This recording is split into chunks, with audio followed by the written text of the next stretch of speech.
দেওয়াল চাপা পড়ে বৃদ্ধ মহিলার মৃত্যুতে এবার শুরু হলো রাজনৈতিক চাপানোতর। প্রসঙ্গত, গতকাল কাশীপুর ব্লকের মণিহারা গ্রাম পঞ্চায়েত এলাকার আগ্রাবাদ গ্রামের বাসিন্দা কল্যাণী বাউরির মৃত্যু হয়।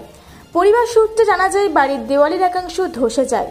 সেখানে নাতনিকে বাঁচাতে গিয়ে দেওয়াল চাপা পড়েন কল্যাণী দেবী। এই ঘটনায় মণিহারা গ্রাম পঞ্চায়েতের বিরোধী দলনেতা মলয় মিশ্র জানান, এই মর্মান্তিক মৃত্যুর ঘটনায় আমি শোকাহত, কিন্তু বর্তমান শাসক দল প্রান্তিক গরিব মানুষদের প্রধানমন্ত্রী আবাস যোজনা থেকে বঞ্চিত করেছেন। তাই মাটির দেওয়াল পড়ে মৃত্যু হচ্ছে গরিব মানুষের। একটি ত্রিপল যদি সময় মতো এদের দেওয়া হতো, তাহলে হয়তো আজ এই মহিলাটি বেঁচে থাকতো।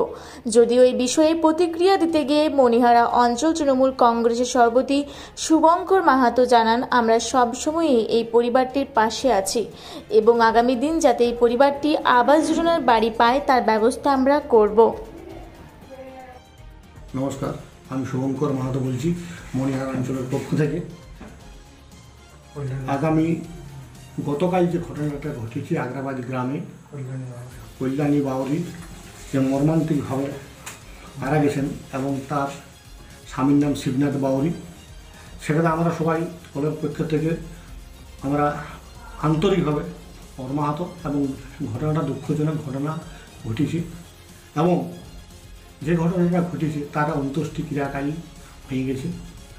যা কিছু আমাদের পঞ্চায়েত থেকে করণীয়, বিশেষ করে NFBS, এবং যদি আরও কিছু সাহায্য সহযোগিতা পরিবারকে দেওয়া যায়, সেটা আমরা সর্বতোভাবে সর্বক্ষণ আমরা সহযোগিতার হাত বাড়িয়ে দিচ্ছি পরিবারের পক্ষে। আগামী দিনে যাতে বা ঘর যাতে হয় সেটাও আমরা বন্দোবস্ত করব এবং দেখব আবাস যোজনায় যদি তার লিস্টে নাম আছে অবশ্যই তার সুরাহা আমরা করব। এই বলে ধন্যবাদ জানাচ্ছি। বলছি, গতকাল একটা এখানে ঘটনা ঘটেছে, ওই একজন দেওয়াল চাপা পড়ে মারা গেছে একজন মহিলা, কী বলবেন? হ্যাঁ জানি, ঘটনা ঘটার সঙ্গে সঙ্গে এখান থেকে আমাকে আমার দলের নেতৃত্বরা আমার খবরটা দেয় কল্যাণী বাউরি দেওয়াল চাপা পড়ে মারা গেছে, এবং এই তথ্যটা আমি প্রধানকে তৎক্ষণাৎ জানাই। দুর্ভাগ্যজনক ঘটনা। আমার দাবি সরকারের কাছে যে এই ভদ্রমহিলা লোকাল প্রয়াণে সরকারের যে এই দুর্যোগের সময় আপৎকালীন যে সহযোগিতা, সেই সহযোগিতাটা যেন পায়। পরিবার বলছে প্রশাসনিক থেকে এখনো কেউ তাদের পাশে এসে দাঁড়ায়নি, কী বলবেন? দেখুন, প্রশাসন তো উদাসীন, আজ নয়।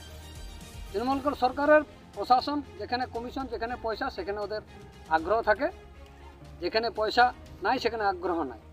এই পরিবারগুলো ঘরও পায়নি তো। এই পরিবারগুলো যদি আজ প্রান্তিক মানুষগুলো ঘর পেত, তাহলে আজ প্রধানমন্ত্রী আবাস যোজনা বন্ধ হয়ে যেত না। মানুষের দেওয়ালে এরা লেখা আছে বাংলার আবাস যোজনা, যান পঞ্চায়েত ঢুকুন, দেওয়ালের গায়ে লেখা আছে প্রধানমন্ত্রী আবাস যোজনা, এত সালে এই লোক ঘর পাইছে, তাদের তালিকা দেওয়া আছে। তাই এই গরিব মানুষরা আজ বঞ্চিত থাকার জন্য দেওয়াল পড়ে যাচ্ছে। পরিবারের যার পরিবারের যাচ্ছে তার যাচ্ছে, ওনাদের যাওয়ার বিষয় কিছু নেই। তিরপল শুদ্ধ সঠিক সময় পায় না। এই এলাকায় দেখা যাচ্ছে রাস্তারও সমস্যা রয়েছে, ওই পাড়ায় গাড়ি যাতায়াতের একটা অসুবিধা হচ্ছে রাস্তার সমস্যার জন্য, কী বলবেন? দেখুন, আমি একদিকে যেমন এখানে মেম্বার আমার বড়ডিয়া পঞ্চায়েত থেকে, তেমনি অপরদিকে বিরোধী দলনেতা এবং রাজনৈতিক নেতৃত্ব।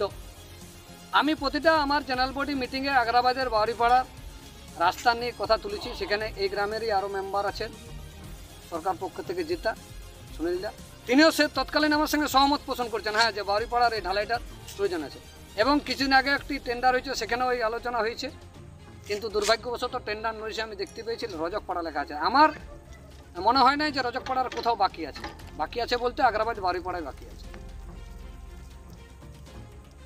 আপনার নাম? আমার নাম মলয় কুমার মিশ্র। কোন দায়িত্বে আছেন?